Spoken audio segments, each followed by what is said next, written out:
বন্ধুরা, welcome back to my channel Subhashree official. তো কেমন আছো তোমরা সকলে? আশা করবো তোমরা সবাই ভালো আছো, আর আমিও কিন্তু খুবই ভালো আছি। তো আজকে আবারও চলে এসেছি আমার মিনি কিচেনের একটা নতুন রেসিপি নিয়ে। আজকের মিনি কিচেনের রেসিপিটা হলো প্যান ফ্রাই মোমো। আরে দাঁড়াও, রেসিপিটা বানানোর আগে আমি তোমাদেরকে একবার দেখিয়েই দিই যে আমি আগুন কিভাবে জ্বালাই মিনি কিচেনে। আমাকে একজন একটা মিষ্টি সাবস্ক্রাইবার আমাকে কমেন্ট করেছিল আগুন কিভাবে জ্বালাই সেটাই দেখাবার জন্য। আজ কিন্তু তোমাদেরকে দেখিয়েই দিলাম যে আমি মিনি কিচেনে আগুনটা কিভাবে জ্বালাই। তার সাথে কিন্তু আমি তোমার নামটাও এখানে পিন করে দিয়েছিলাম। চলো এবারে মিনি কিচেনে প্যান ফ্রাই মোমোর দিকে ফোকাস করা যাক। মিনি কিচেনে প্যান ফ্রাই মোমো বানানোর জন্য প্রথমেই তো তোমরা দেখতেই পাচ্ছ যে আমি একটা মাটির হাঁড়ির মধ্যে সামান্য জলটাকে গরম করতে দিলাম। মোমোটাকে ভাপাতে হবে তো নাকি। যাই হোক, আজকে তো তোমরা দেখতেই পেলে যে মিনি কিচেনের রেসিপি বানাতে গিয়ে আমার আজকে কতটা দুর্ঘটনা ঘটে গেল। একবার তেল পড়ে যাচ্ছে তো একবার জল পড়ে যাচ্ছে। যাই হোক, ছাড়ো সেসব কথা। আজকের আকাশটা তো তোমরা দেখতেই পেলে কত সুন্দর মেঘলা মেঘলা ওয়েদার। এইরকম পরিবেশে মিনি কিচেনের ভিডিও শুট মানে কিছু বলারই নেই। তো এইদিকে দেখো, মিনি কিচেনে প্যান ফ্রাই মোমো বানানোর জন্য প্রথমেই তো আমি ময়দাটাকে নুন দিয়ে মেখে নিচ্ছি। এইখানে আমার ময়দা মেখে নেওয়া পুরোই কমপ্লিট। এরপর আমি ছোট ছোট করে ময়দার লুইগুলোকে তৈরি করে নেব।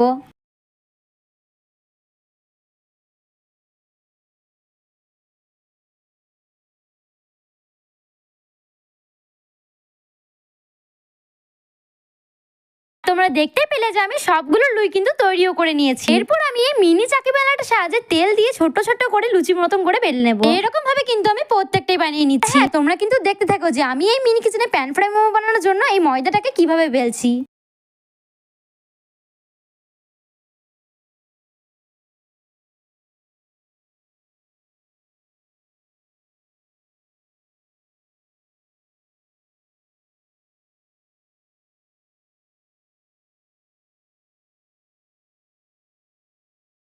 হ্যাঁ, তোমাদেরকে তো আমি একটা কথা বলতে ভুলেই গিয়েছিলাম। তো চলো এখনই বলে ফেলি। তোমরা এখন আমার মিনি কিচেনের শর্টস ভিডিওগুলো দেখছো না কেন বলো তো? এটা তোমরা মিনি কিচেনের শর্টস ভিডিওগুলো খুবই পছন্দ করতে, কেনই বা এখন তোমরা সাপোর্ট করছো না? কিন্তু আমাকে অবশ্যই একটা কমেন্ট করে জানাবে। আমার যদি কোনো ভুল থেকে থাকে তাহলে অবশ্যই কিন্তু আমাকে সেটাও জানাবে। আমি অবশ্যই শুধরে নেওয়ার চেষ্টা করব। হ্যাঁ, তারই সাথে কিন্তু তোমরা আমাকে অবশ্যই আর একটা জিনিস কমেন্ট করে জানাবে, আজকের এই মিনি কিচেনের ব্যাকগ্রাউন্ডটা দেখতে তোমাদের কেমন লাগছে আর কেমনই বা সাজিয়েছি আমি। দেখো, তোমাদের সাথে কথা বলতে বলতে এইদিকে আমার প্রত্যেকটা লুচি কিন্তু বেলা complete. Sorry sorry sorry sorry, luchi নয়, মোমোর লুচি। জানো তো, বারবারই এটা ভুল বলে ফেলছি।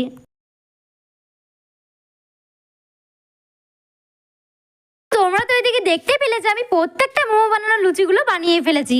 এইবারে আমি লেগে পড়েছি মোমোর পুরটাকে বানানোর জন্য। মোমোর পুর বানানোর জন্য প্রথমেই তো আমি এখানে নিয়ে নিয়েছি সয়াবিন। হ্যাঁ, আমি জানো তো চেষ্টা করেছিলাম যে ভেজিটেবল দিয়ে মোমোর পুরটা তৈরি করার, কিন্তু এখন যেহেতু শীতকাল নয় তাই কিন্তু আমি অনেক রকম সবজি পাইনি। যেমন বাঁধাকপি, গাজর, ক্যাপসিকাম এগুলো কিন্তু আমি কোনোটাই পাইনি। তাই দেখো, এখানে আমাকে সয়াবিন দিয়ে মোমোর পুরটাকে বানাতে হয়েছে। শুধু কিন্তু সয়াবিন দিইনি, সয়াবিনের সঙ্গে পেঁয়াজ, রসুন এগুলোও কিন্তু অ্যাড করেছিলাম। তোমরা দেখতে থাকো যে আমি এই সয়াবিনটা কিভাবে কাটছি।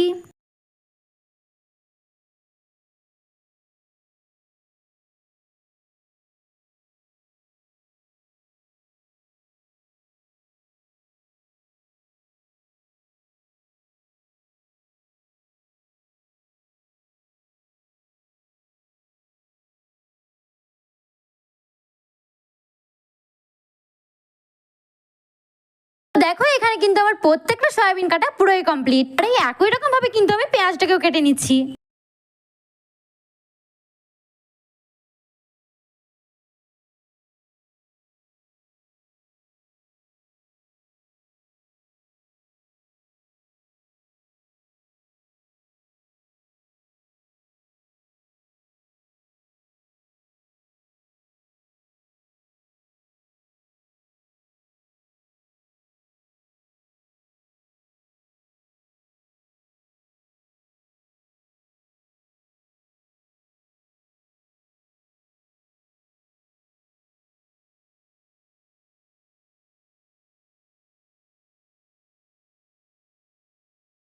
দেখো, এখানে কিন্তু আমার পেঁয়াজগুলো কাটা পুরোই কমপ্লিট। আর এইবারে আমি সয়াবিনের সাথে পেঁয়াজগুলোকে রেখে দিলাম। এরপরে আমি একই রকম ভাবে রসুনটাকেও কেটে নেবো। এইবারে হয়তো তোমরা আমাকে অনেকেই বলতে পারো যে মোমোতে দিদি কে রসুন দেয়, কিন্তু জানো তো, মোমোতে আমি অনেকবারই রসুন দিয়েছি। আর রসুন দিলে কিন্তু মোমোর ফ্লেভারটা দারুণ আসে।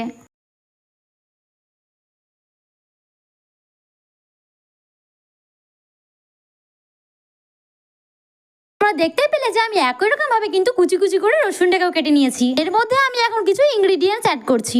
প্রথমেই এর মধ্যে দিলাম সয়া সস, তারপর নুন দিলাম, জিরে গুঁড়ো দিলাম, আর একটা কিন্তু মশলাও দিয়েছিলাম।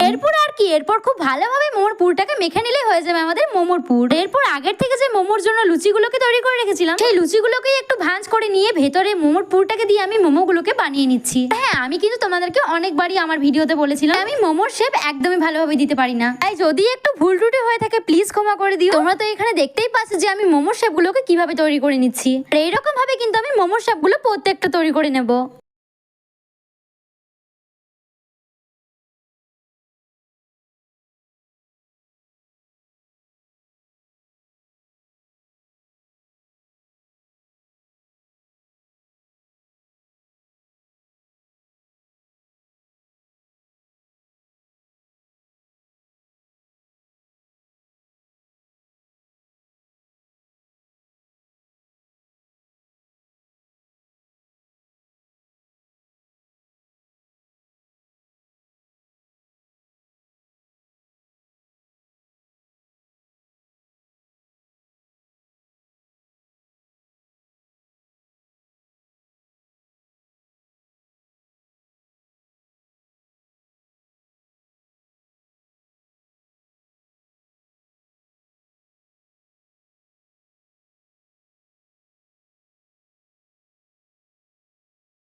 দেখো একই রকম ভাবে কিন্তু আমি প্রত্যেকটা মোমোর শেপগুলো দিয়ে দিয়েছি। ভিডিওর প্রথমে তোমরা তো দেখেইছিলে যে আমি আগের থেকে জলটাকে ভাপতে দিয়েছিলাম, মানে জলটাকে গরম করতে দিয়েছিলাম। এর উপরে কিন্তু এখন আমি একটা কানিও বেঁধে দিয়েছি, কারণ আমার কাছে মোমো স্টিম করার জন্য কোনো কিছুই পাত্র ছিল না। যাই হোক, কানিটাকে বেঁধে নেওয়ার পর কানির উপরে কিন্তু আমি মোমোগুলোকে ভাপতেও দিয়ে দিয়েছিলাম। এরপর কিছুক্ষণের জন্য ঢাকা দিয়ে রেখেও দিলাম ভাপানোর জন্য। কিছুক্ষণ পর ঢাকাটা খুলে দেখছি আমার মোমোগুলো কিন্তু পুরো পারফেক্টলি স্টিম হয়ে গেছে। এরপর আর কি এক একটা করে একটা পাত্রের মধ্যে মোমোগুলোকে নামিয়ে দিচ্ছি। বিশ্বাস করো এই মোমোটা বানাতে আমি লেগেছিলাম 4টে সময়, আর এর মধ্যে বাসন ধোয়া, ব্যাকগ্রাউন্ড সাজানো করতে করতেই বেজে গেছে 5টা থেকে লেগেছে মিনি কিচেনের প্যান ফ্রাই মোমো বানানোর জন্য। দেখো এখন প্রায় সন্ধে হয়ে গেল, আর এই মাত্র কিন্তু আমার মোমোটা স্টিম করা হলো। মানে তোমরা হয়তো বুঝতেই পারছো যে একটা মিনি কিচেনের ভিডিওর জন্য আমাদেরকে কতটা পরিশ্রম করতে হয়। তোমরা এই ভিডিওটা মাত্র 8 মিনিটেই দেখে নিচ্ছ। প্লিজ বন্ধুরা এই ভিডিওটাতে অন্তত একটু রেসপন্স করো। তোমাদের সাথে কথা বলতে বলতে এইদিকে দেখো আমি কড়াইয়ের মধ্যে দিয়ে দিয়েছি সামান্য পরিমাণে তেল। এরপর এর মধ্যে tomato sauce, chilli sauce, soya sauce এগুলো কিন্তু অ্যাড করেছিলাম। এরপর সমস্ত সসগুলোকে খুব ভালোভাবে খুন্তির সাহায্যে মিশিয়ে নিচ্ছি। আর এইদিকে দেখো অন্য একটা বাটির মধ্যে আমি সামান্য কর্নফ্লাওয়ারও গুলে নিলাম। এরপরে কর্নফ্লাওয়ার গুলো মিশ্রণটাকে আমি সব সসের মধ্যে দিয়ে খুব ভালোভাবে মিশিয়ে নিচ্ছি। হ্যাঁ, এর মধ্যে কিন্তু আমি সামান্য জলও অ্যাড করেছিলাম। এরপর তো তোমরা দেখতে পেলে যে আমি খুব ভালোভাবে এগুলোকে মিশিয়ে নিয়েছি। আগের থেকে যে মোমোগুলো স্টিম করে রেখেছিলাম সেই মোমোগুলোকে আমি এখন গ্রেভির মধ্যে দিয়ে খুব ভালোভাবে মিশিয়ে নিলাম।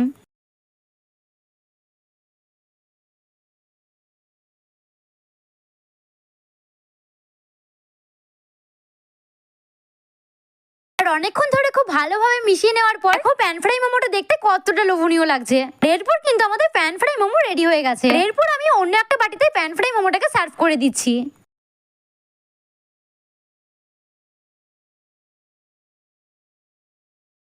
বিশ্বাস করো এই প্যান ফ্রাই মোমোটা খেতে জাস্ট ওয়াও হয়েছিল। আজকের এই ভিডিওটা দেখে তোমাদের জিভে যদি একটুকুও জল এসে থাকে তাহলে অবশ্যই কিন্তু এই ভিডিওটাতে একটা লাইক করে দিও। আজকের মতো এখানেই বাই বাই।